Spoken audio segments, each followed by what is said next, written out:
agora corrigir uma questão da prova do Enem 2016? Vamos lá? Questão 37, texto 1. Documentos do século XVI algumas vezes se referem aos habitantes indígenas como os Brasis ou gente Brasília e, ocasionalmente, no século XVII, o termo brasileiro era a eles aplicado. Mas as referências ao status econômico e jurídico desses eram muito mais populares. Assim, os termos negro da terra e índios eram utilizados com mais frequência do que qualquer outro. Texto 2. Índio é um conceito construído no processo de conquista da América pelos europeus. Desinteressados pela diversidade cultural, imbuídos de forte preconceito para com o outro, o indivíduo de outras culturas, espanhóis, portugueses, franceses e anglo-saxões, terminaram por denominar da mesma forma povos tão díspares quanto os tupinambás e os astecas. Essa é uma discussão interessante, é uma discussão muito atual, principalmente pela valorização crescente da história da população indígena brasileira. A questão central é uma visão etnocêntrica, onde nós temos uma relação de poder implícita, onde o europeu não reconhece a diversidade do índio, não reconhece a particularidade de vários povos presentes com características culturais, com formações étnicas muitas vezes distintas.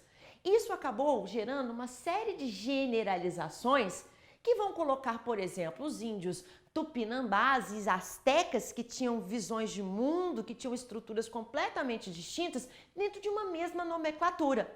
Esse é um desafio vivenciado até os dias atuais. Como valorizar a história indígena sem, de alguma forma, reforçar as generalizações?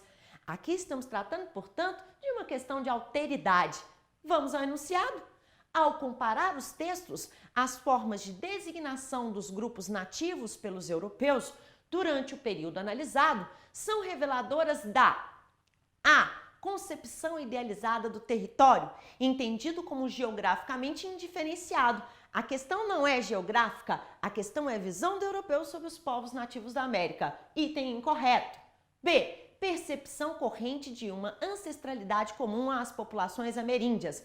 O próprio texto disse, não há um interesse dos colonizadores em relação às populações nativas. Portanto, não há sequer um conhecimento sobre essa ancestralidade. Outro item incorreto. C. Compreensão etnocêntrica acerca das populações dos territórios conquistados.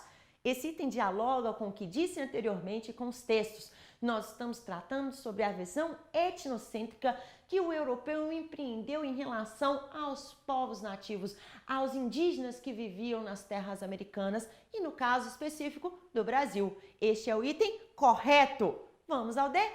Transposição direta das categorias originadas no imaginário medieval. Existe aqui uma questão ligada à Idade Média, que não corresponde aos textos de apoio e ao contexto analisado, está totalmente incorreta. Para finalizar, visão utópica configurada a partir de fantasias de riqueza. Esse item não tem nenhuma relação direta com o que estamos trabalhando, com a questão indígena, e também está completamente incorreta, e a gente se vê na próxima oportunidade. Um beijo para você!